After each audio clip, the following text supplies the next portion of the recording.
दोस्तों, भारत का इतिहास अनेक राजाओं की बहादुरी और किस्सों से भरा पड़ा है। प्राचीन भारत में भारत के राजाओं की गिनती सबसे महान राजाओं में की जाती थी। आज हम अपनी इस वीडियो में बात करेंगे भारत के 5 ऐसे महान हिंदू राजाओं के बारे में जिनके नाम से पूरा विश्व कांपता था। राजा विक्रमादित्य उज्जैनी के राजा थे जो अपने ज्ञान, वीरता और उदारशीलता के लिए प्रसिद्ध थे। इनकी सभा में कालिदास, वाल्मीकि जैसे नवरत्न मौजूद थे। उनके पराक्रम को देखते हुए उन्हें महान सम्राट कहा गया है। इनके राज्य की सीमा भारत से लेकर यूरोप तक फैली थी, इसीलिए इन्हें चक्रवर्ती सम्राट कहा गया है। इनके बारे में पुस्तकों में इसलिए नहीं बताया जाता क्योंकि कुछ बुद्धिजीवियों का मानना है कि राजा विक्रमादित्य केवल एक पौराणिक पात्र है, इनका वास्तविकता में कोई अस्तित्व नहीं था। शिवाजी महाराज, इनका जन्म 1630 को शिवनेरी दुर्ग में हुआ था। छत्रपति शिवाजी महाराज निर्विवाद रूप से भारत के महान राजाओं में से एक है। उनकी युद्ध प्रणाली आज भी आधुनिक युग में अपनाई जाती है। उन्होंने अकेले दम पर मुगल सल्तनत को चुनौती दी थी और अपनी बहादुरी, रणनीति और प्रशासनिक कौशल के लिए प्रसिद्ध थे। उन्होंने हमेशा स्वराज मराठा विरासत पर ध्यान केंद्रित किया था। टोरना पर विजय मात्र 16 वर्ष की उम्र में हासिल कर वीरता और दृढ़ता के संकल्प से अपने शासन की नींव रखी।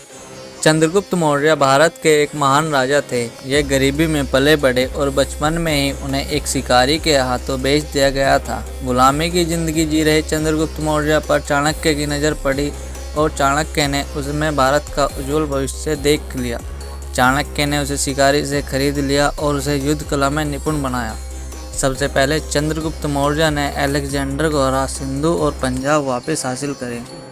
इसके बाद उन्होंने नंद साम्राज्य के बेपरवाह राजा धनानंद को हराया और मौर्य साम्राज्य स्थापित किया। सन 340 से सन 298 ईसा पूर्व तक वह मौर्य साम्राज्य के राजा रहे। ग्रीक जनरल सेल्यूकस को हराने के बाद मौर्य साम्राज्य पर्शिया तक जा पहुंचा। इसके पश्चात उन्होंने डेक्कन पर भी कब्जा कर लिया और चंद्रगुप्त मौर्य भारत के एक बड़े साम्राज्य के राजा बने। समुद्रगुप्त गुप्त साम्राज्य के राजा चंद्रगुप्त प्रथम ने अपने बड़े बेटे को राजा बनाने के बजाय छोटे बेटे समुद्रगुप्त को राजा घोषित कर दिया और उनका यह फैसला आने वाले वक्त में सही साबित हुआ। समुद्रगुप्त भारत के इतिहास के सबसे महान राजा बने। गद्दी संभालते ही उन्होंने सेना का विस्तार शुरू कर दिया और पूरे भारत को एक करने में लग गए। समुद्रगुप्त ने सन 335 से सन 372 तक राज किया और उन्हें भारत का नेपोलियन भी कहा जाता है। हालांकि नेपोलियन को भी हार का सामना करना पड़ा था, मगर समुद्रगुप्त ने अपने जीवन में कभी नहीं हारे। उनका साम्राज्य हिमालय से लेकर मध्य भारत तक फैला हुआ था।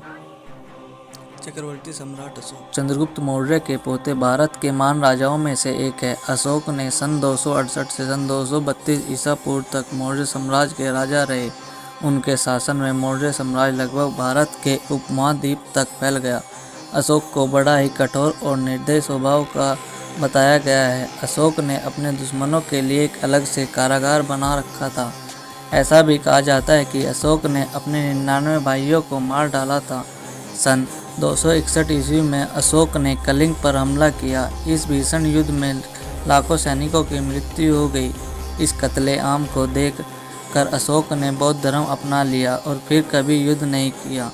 अशोक ने भारत और भारत के बाहर 84,000 से ज़्यादा स्तंभ बनाए और बुद्ध धर्म के अहिंसा और प्रेम का प्रचार किया।